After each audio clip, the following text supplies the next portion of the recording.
series in 5 games. Klay Thompson scored 15 points and had 9 boards. He says he continues to be amazed by Curry's athleticism. He's our leader, the longest tenured player, our MVP. Steph Curry is one of a kind and will continue to do the spectacular and make it look effortless. Golden State will next play the winner of the Memphis-Minnesota series.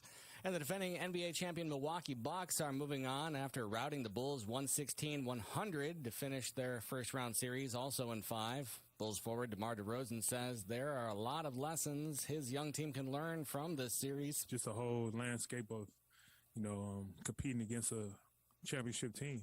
Tonight, there are 3 Game 6s on the schedule. In the East, the Sixers are in Toronto, where they can close out the Raptors. Philly opened the series with 3 straight wins, but Toronto's won the last 2. In the West, the top-seeded Suns are in New Orleans, where they look to end their series with the pesky Pelicans.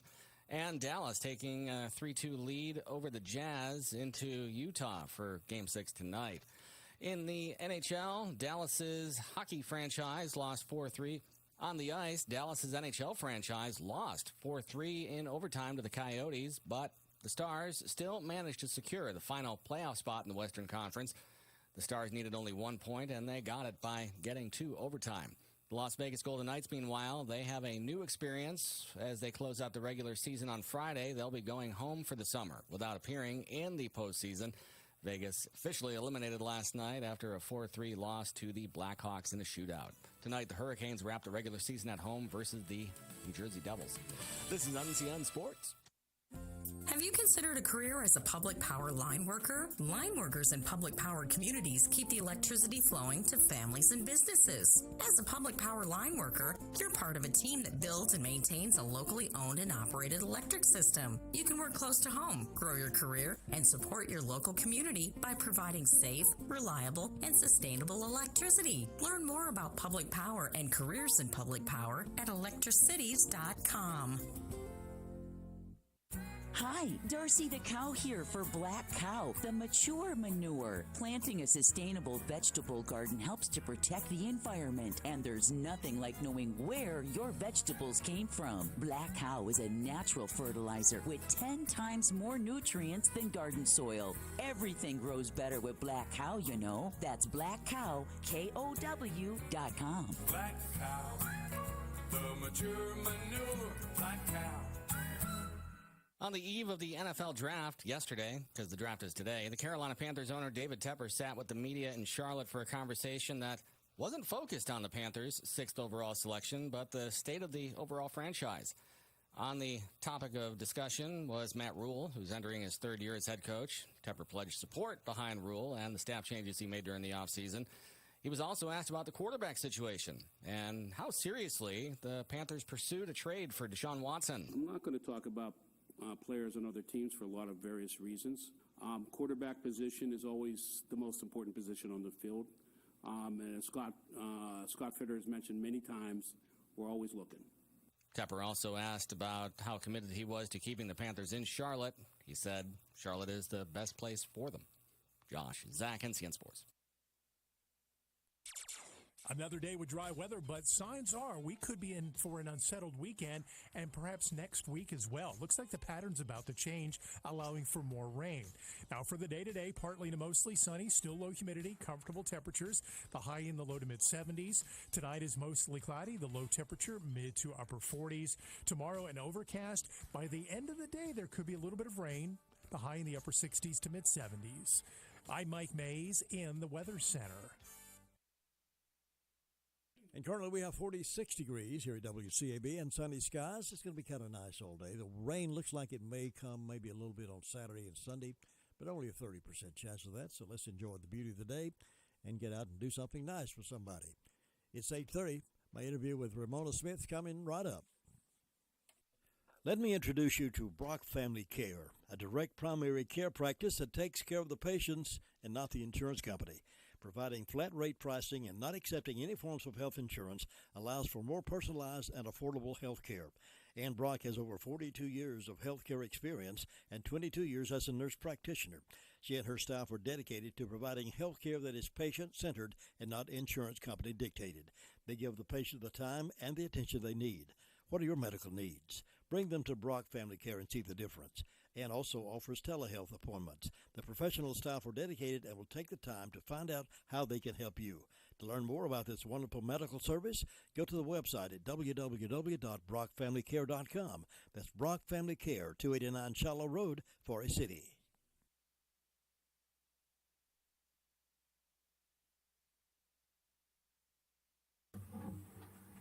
Time now for us to continue our interviews with the candidates seeking election in the November election and the primary election coming up in May.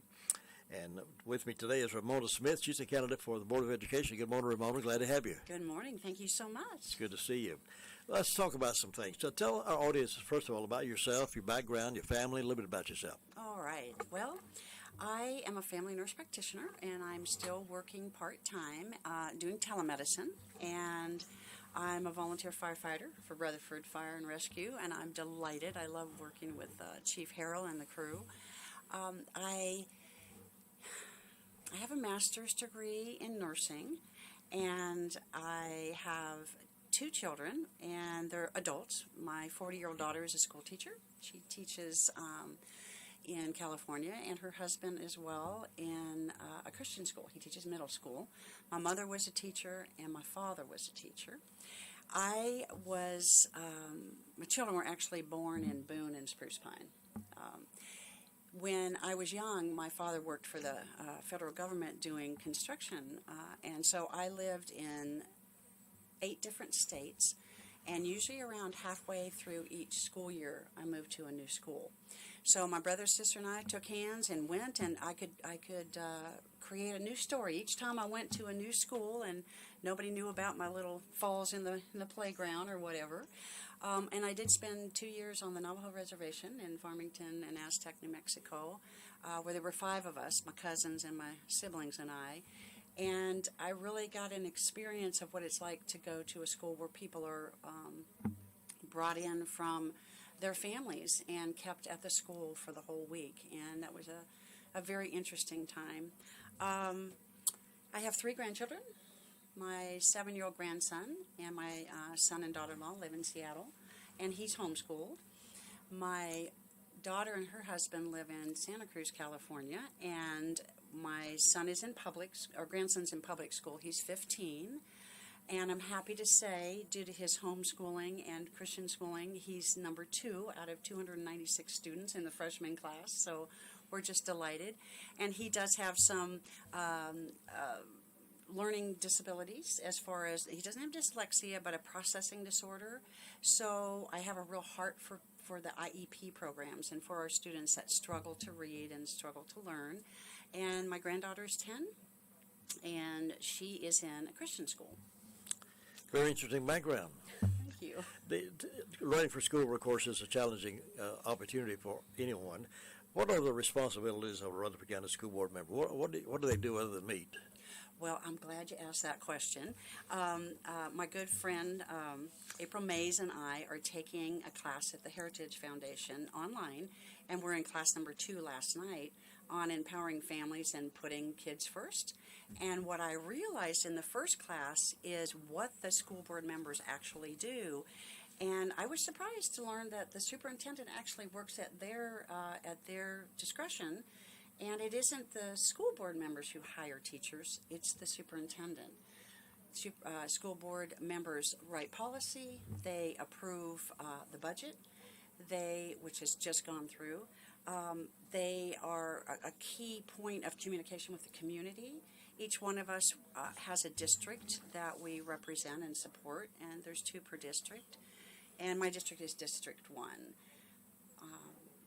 Did that answer? That covers that's RS Central District, right? RS Central District, correct. In your opinion, what is the biggest issue facing schools in Rutherford County right now?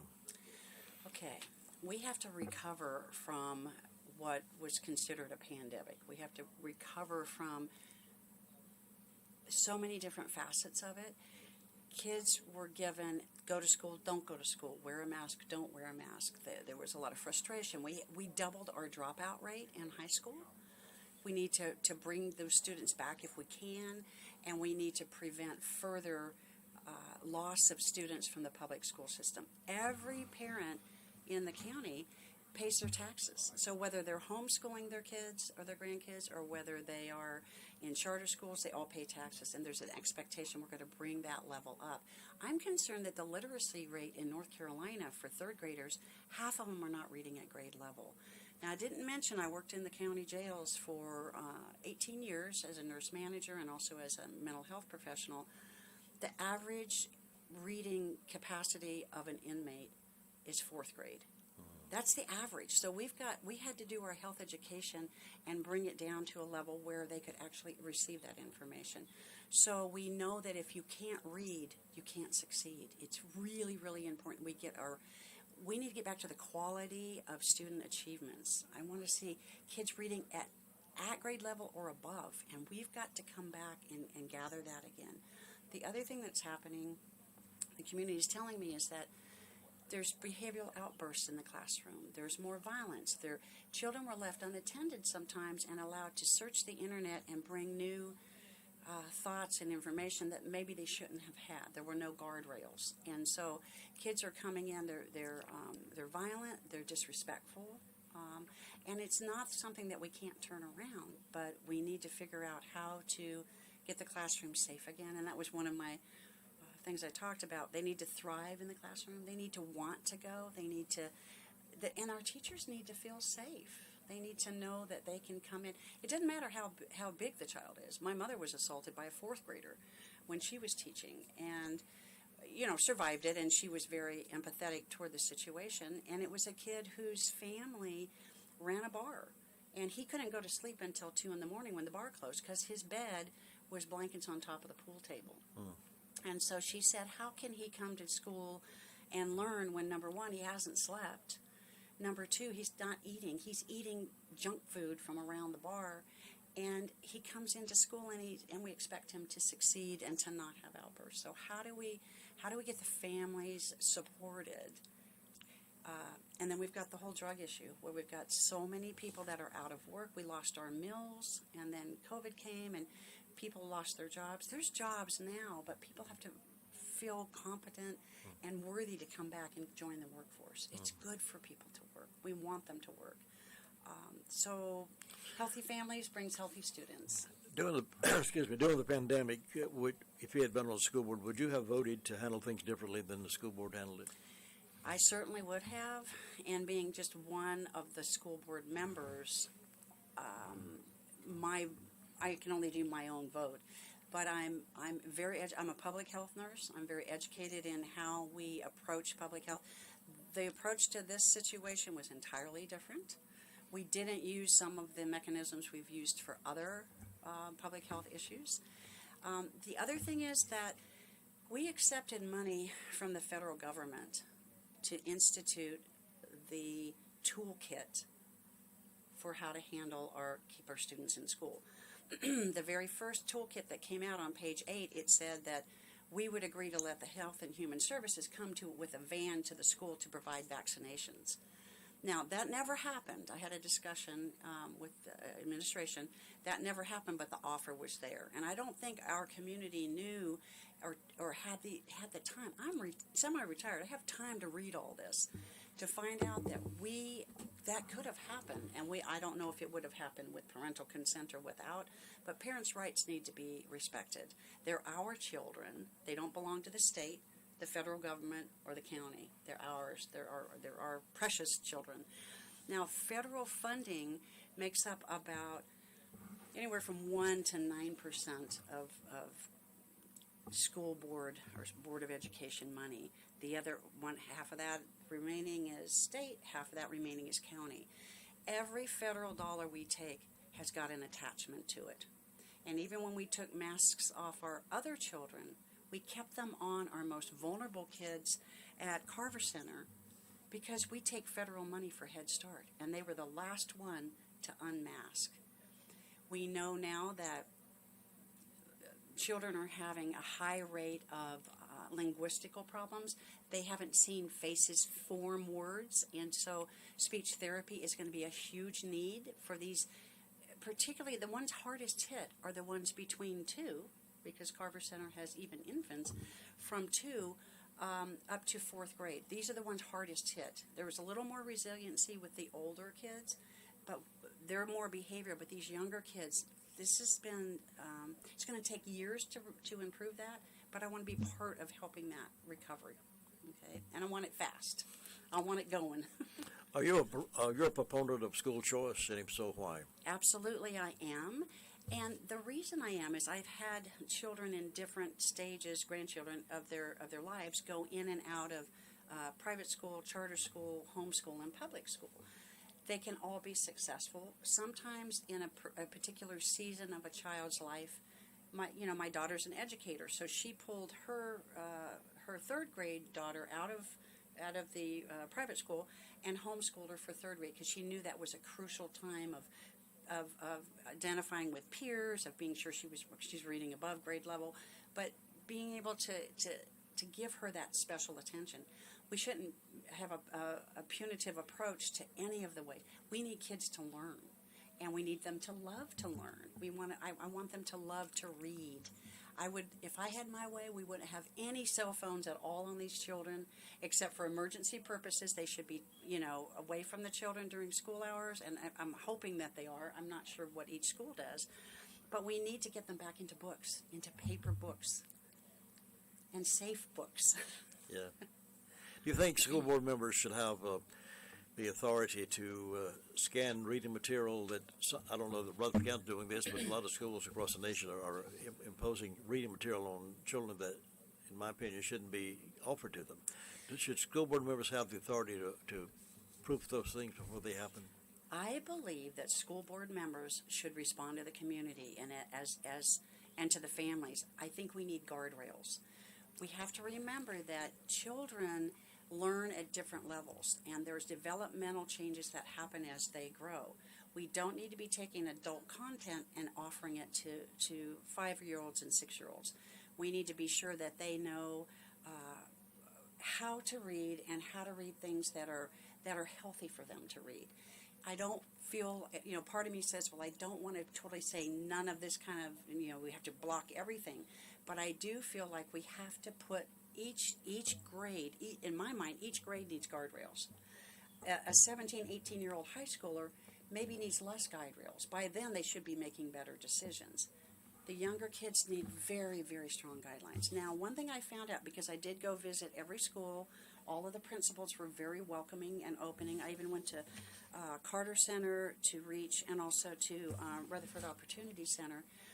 And my question I asked is, if I want to bring my 4th grade granddaughter and put her in your school, show me what curriculum you're using for 4th grade. Well, most of the time I was told, well, go on the North Carolina Department of Instruction and you'll be able to figure that out. And I said, well, show me. I'm not so good at computers.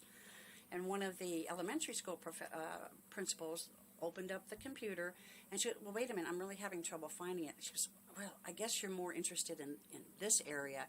It was difficult for her as a principal of an elementary school to show me how to find out what my child would be learning, my grandchild would be learning. And my second question to her was, are there any curricula that you're given free of charge? Because, there's no free lunches. Well, actually, we do have free lunches at school, but there's nothing without being beholden to whoever gave you that curriculum, okay? So we have to be very careful about how that gets in. And I asked one particular principal, how does that work? Well, a teacher can bring in a free curriculum that she's found, and we'll put it before a group, and then we decide if it's appropriate to use it. And I said, so you in each school are deciding whether you can take in outside curriculum and put it into the classroom, and the answer was yes. So that concerns me somewhat, because we do take money from Facebook. Apparently, we take money from Apple, we take money from other organizations, and I'm not saying any of that is incorrect or wrong, but there's always an attachment. Just like our federal money, there is an attachment. There is if you don't do, then you don't get. So I want the school board members to review that. I think it's important to take time to go back and take a look at it. Our budget, it was rubber stamped through. I didn't have a chance to even look or know when, and my ignorance, but I'm just a community member. if elected, the next budget will have line by line look at that. And both April Mays and I are finding there's a lot of ways that we can impact it. We're responsible for that budget. The superintendent presents it before us, and then we are supposed to be able to look at it and analyze it. That's huge. That's our tax dollars. And I want those tax dollars to go for achievement and quality teachers, and of course rewarding them for their good service. But I want to be sure we're not losing. We don't have any leaks. And that is what I feel. I've done it before. I've been a program director, and I've had budget background and experience. I just need access to the data. There are two others running for District 1 school board seat. Yes. What makes you a better choice for the job? Well, several reasons. One is I have the time. I don't have young children. My part-time job is at my discretion. I have the ability to do research. I've got a master's degree. I understand budgets. But I love the other candidates, and we talked about that before. I said all of our school board candidates are coming from their heart. They're awesome candidates. I just feel like I have the time to give the attention to what's going on. I also, one more thing is I would really like to start, which we learned about last night in our class, a town hall meeting once a month for students and families to come and ask questions of a school board member, and we could rotate it. So you'd only do it twice a year, but the other school board members would have to agree to do it. Set it, time limit it for an hour, but you come in and you tell me what you're concerned about or what. And sometimes there's rumors that go out that aren't valid, and so we need to be able to give good factual information and to understand what the pulse of the community wants for their students. I'm talking with Ramona Smith, School Board District 1 candidate for Rutherford County Schools. And Ramona, we always give the candidate the last word to say. So anything you want to say to our audience that we haven't discussed, maybe, or reiterate on something we did? Okay. Well, I would just like to be given the honor. And when I was teasing about, well, I didn't want to run for school board, but my heart kept sticking with it. And I literally tried to drive my cart, and I feel the Lord turned me around and said, I want you to, whether you do or you don't successfully win the election, you're going to get in, they're going to learn about it, and you're going to help these kids. So I don't feel it's totally my decision, but I have a lot to offer, and I just would love the opportunity to be elected and to be responsive to the community. If folks want to learn more about you and your candidacy, how can they get in touch with you? Well, they can actually call me directly. The phone number is 828-429-9194. And if I'm on the phone, this is the first day of early voting, so it's a very exciting time. If I don't answer right away, I really encourage people to leave me a message, let me know what your concerns are. And the other way they can reach me is by email, and the email address is redfoxsprings, with an S, at gmail.com. And I also want to let people know that I really want to be elected in this position and have more power and interest in getting and ability to help the community. If not, just for example, I will be at every school board meeting like I have been for the last I don't know how long, and I'll be at that podium bringing up issues if they're not brought up by the board. We're accountable. We are accountable as a board to the community. So I'm going to help either way, but I'm more powerful as an elected official. Ramona Smith, thank you so much for your time today. Thanks for being with us, and we wish you well in your selection. Thank you. And I'll be back in just a moment. Enjoy a taste of the Orient from the delicious buffet at the Dragon Palace Chinese Restaurant. You can enjoy all your favorite dishes plus a whole lot more. Friendly service and professional staff ready to make your dining experience a truly great one. Open Tuesday through Sunday, 11 until 9, closed on Mondays. They do have party rooms available if you have an upcoming event. Call the Dragon Palace at 287-5707. The Dragon Palace, 115 Ryan Drive in Forest City. Of course, early voting has opened up today there at the Rutherford County Annex building, or also on the campus of Isothermal Community College there in the building there. Go by and vote today if you have a possibility to do that. Want to vote early. That'll be until Election Day. Election Day, of course, is May the 17th here in the county, North Carolina. There'll be a lot of folks on the ballot doing various things, and you'll have your chance to hear other candidates coming up. Next interview with the school board members will be next Tuesday morning right here live in the Blue Room. We're going to make room now for My Great America with Jim and Butch coming up just a moment. One other quick story.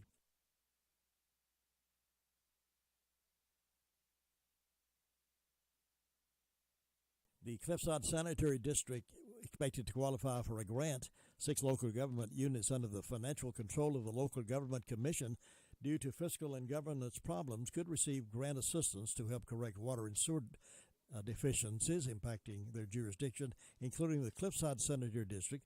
The LGC is also expected to add Rutherford and Chimney Rock to its list of distressed entities.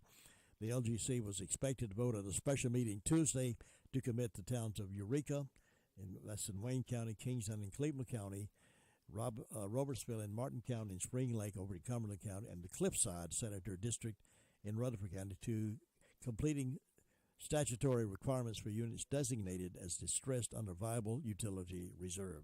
So Cliffside finally expected to qualify for that grant money, which they've needed for some while. So Rutherford County moving on up. And we have a lot more to pack in throughout today. Be sure to hang around with us for the best in classic oldies. And talk show at 12 o'clock today, 12 till 3. Braves baseball this evening. A new poll reveals that, this is interesting, I thought. A new poll reveals that Not Sure is beating Joe Biden by 9 points in the running for the 2024 presidential race. You know, they have a for or against or not sure. Well, Not Sure is beating President Biden by 9 points. The Issues Insight result released Monday contains a blunt warning for the Democrats. Yes, it's very early, but even if given the choice right now, which Democrats do Americans want to see run for president in 2024? The perhaps not so surprising answer emerging from the latest poll seems to be anyone but Joe Biden, the pollster said. In the April opinion poll, they asked Americans of all political affiliations across the demographic spectrum, who do you want to see run for president on the Democratic ticket in 2024? Just 19% of those responding answered Joe Biden. 19% answered Joe Biden. 46th President of the United States. The rest of the choices were spread among 18 candidates along with other and Not Sure. And put another way, 81% of Americans don't want Joe Biden to run again. Other names that came up all cast aside with single-digit percentages included Kamala Harris, Bernie Sanders, Michelle Obama, Hillary Clinton, Tulsi Gabbard, and Pete Buttigieg. You see that list of names, folks? You see that list of names? Others further down the list with support only in the low single digits were Stacey Abrams, Cory Booker, Alexandria Ocasio-Cortez, Elizabeth Warren, and Joe Kennedy. Even further back were likes of Gavin Newsom and Michael Bennett at 1% support. So anybody but Joe, I guess. He won't anybody but Joe. We'll take a little pause here for the calls, and what's the old throat? Get ready for My Great America with Jim and Butch coming up. In the meantime, we'll have a little musical to help you fill that coffee cup back up, and maybe a glass of water, and let's enjoy the rest of the morning.